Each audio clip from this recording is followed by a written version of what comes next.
তোমরা তো আমার এই রান্নার ভিডিওতে অনেকবার এই কলা গাছের ভিডিও দেখেছো। কলা গাছ থেকে পাতা কেটে আমি নানান রকমের রেসিপি বানাই। সেই কলা গাছটাতেই দেখো মোচা হয়েছে। মোচা যে হবে আমি কখনো ভাবতেই পারিনি, কারণ গাছটা যেহেতু বাইরে, প্রত্যেকবারে সেই গরু খেয়ে যেত।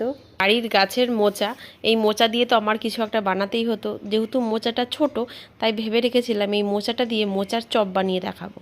মাকে দেখেছি কলার মোচা রান্না করলে রাত্রিবেলাতেই কেটে রাখতো, আমিও তাই করলাম। রাত্রিবেলা কলার মোচাটা কেটে নুন হলুদ দিয়ে ভিজিয়ে রাখলাম, পরের দিন সকালবেলা সেদ্ধ করলাম। আদা, কাঁচা লঙ্কা, ধনেপাতা আর হাফ আলু নিয়ে নিয়েছি। এর মধ্যে এবার হাফ চামচ হলুদ, হাফ চামচ লবণ, হাফ চামচ ধনে গুঁড়ো, হাফ চামচ জিরে গুঁড়ো, আর দিচ্ছি এখানে গরম মশলা গুঁড়ো, আর একদম সামান্য পরিমাণ কাশ্মীরি গুঁড়ো লঙ্কা। এবার কেটে রাখা ধনেপাতা, কাঁচা লঙ্কা আর গ্রেট করা আদা আর গ্রেট করা আলু, আমি এখানে আলুটা গ্রেট করে দিয়েছি, তোমরা চাইলে ম্যাশ করেও দিতে পারো, কোনো অসুবিধা নেই। এবার দিয়ে দিতে হবে বেসন।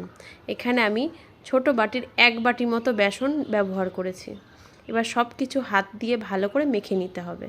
সব কিছু ভালো করে মেখে নিয়েছি। এবার আমি মোচা চপটা ভেজে নেব। কড়াইতে সর্ষের তেল দিয়ে দিলাম বেশ খানিকটা। মেখে রাখা মোচার ব্যাটার থেকে হাত দিয়ে ভালো করে এইরকম মোচার চপের মতো গড়ে নিতে হবে।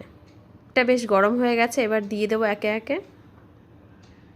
তোমরা কারা মোচার চপ খেতে পছন্দ করো অবশ্যই আমাকে কমেন্ট করে জানিও। আমার এই ভিডিওটা ভালো লাগলে একটা লাইক করে দিও, আর আমার চ্যানেল পিঙ্কু কিচেন সাবস্ক্রাইব করে আমার পাশে থেকো। এক পিঠ ভাজা হয়ে গেছে, অন্য পিঠটা উল্টে দিচ্ছি। এইরকম করেই মোচার চপগুলো ভেজে নিতে হবে। মোচার চপগুলো ভাজার সময় গ্যাসটা লো টু মিডিয়ামে রেখে ভাজতে হবে, যাতে মোচার চপের ভেতরটা যেন কাঁচা না থাকে। এইরকম দেখো, এইরকম লাল লাল ভাজা হলেই মোচার চপগুলো নামিয়ে নিতে হবে। দেখো মোচা চপগুলো আমি ভেজে নিয়েছি, কি সুন্দর লাগছে না দেখতে।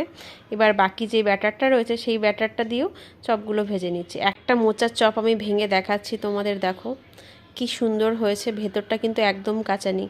সবগুলো মোচা চপ আমি দেখো একইভাবে ভেজে নিয়েছি। গরম গরম মোচা চপ ভেজে সসের সঙ্গে ডিপ করে খেলাম, দারুণ লাগলো খেতে। আর তার সঙ্গে যদি 1 কাপ চা হয় সন্ধ্যায়, তাহলে তো আর কোনো কথাই নেই।